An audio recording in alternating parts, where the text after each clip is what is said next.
What's up, everyone? Today I got another quick review for you. I'm going to talk about my Glycine Combat 6 Classic. But before I talk about the dimensions and the specs of this watch, I'll do a quick wristwatch check. I'm actually wearing the good old Glycine Combat sub, and I dressed it up by putting it on this gorgeous marbled pumpkin strap from Strap Mill, Canada. I just think it just adds a lot of pop to that black dial. But back to the watch at hand, guys. This, of course, is similar to the Combat Sub, but it's more of a field watch that Glycine put out. And there's actually a couple of different versions you can get of this. This is the 43 millimeter size. You can also get it in a much smaller 36 millimeter. So with respect to dimensions, again, it's a 43 millimeter case here. Very slim at just under 11 millimeters thick, which is great. The wingspan here from tip to tip is about 48 millimeters, and the lug gap for this bracelet is 22 millimeters. So overall, it's proportioned pretty well. Although I will say, just because you do get so much dial real estate with respect to the case, this does wear slightly larger than its suggested 43 millimeters. And in fact, I think one critique I would have is because they offer this either at 36 or 43, they really should have had something middle of the road like a 39 or 41 just to make it more accessible for every wrist size. And I do actually know they do have a moon phase version of this watch at 40 millimeters, which I think is perfect, but it's also about $200 more, which I couldn't really justify. I did pick this up from Glycine Direct through eBay, and after you factor in import charges and shipping into Canada, this was just around 400 Canadian dollars. So you do get a lot of value for money here. Now, when we talk about the dial itself, you do have a sapphire crystal that is slightly domed. It's a beautiful blue sunburst effect that you get on this dial. It's very dark, almost black, and it can kind of change color if you have out in direct sunlight, or if you're in here looking like example under my studio lights. So it plays with the light really, really well. On this dial, you have on the inner hour track there, you have 24-hour military time, which is really neat and a hallmark of a lot of field watches. And then on the outer track by the chaptering there, you have 0 to 60 seconds. I do enjoy the handset for this watch. It's very simple, elongated hands. The second hand extends in right to the edge of a dial, which is great for getting an accurate read on time. You do have the applied Glycine logo near the 12 o'clock, and it does say automatic near 6. And then as far as complications go, you just have the date aperture at the 3 o'clock position right there. So, I mean, it's very functional, very standard for a field watch. I think it's a gorgeous looking dial. Flipping it to the side here, you can see you have a signed crown. It's a manual wind, and this isn't screw down. This is only water resistant to 50 meters.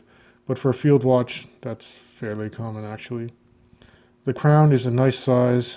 It's gnarled fairly well. I do enjoy it. And because, again, this houses the Glycine caliber GL224, I believe, which is similar to my Glycine Combat sub. It's really just a modification of an ETA 2824-2. So you get about a 40-hour power reserve.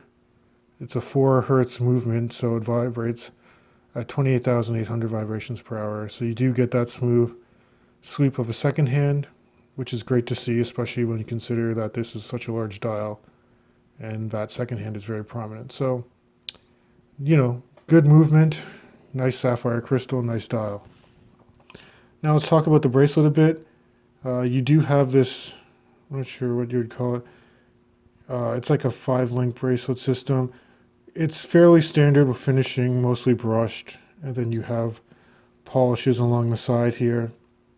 You have a push pin system for adjusting the bracelet size, and then you have a butterfly deployment here. So you have a signed glycine right here at the edge of a class. You have a nicely milled butterfly deployment here, which you operate by pushing these two twin triggers. And then with the case back, a nice added surprise here is you do have an expedition back here, so you can see the movement in its entirety. And they did decorate it slightly. Let me see if my camera can pick it up here.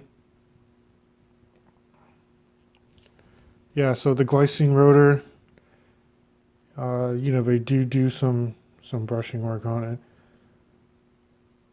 It's a decent looking movement. Again, this is an all stainless steel case and bracelet, 316 all stainless steel. It does say that it's automatic with 50 meters of water resistance.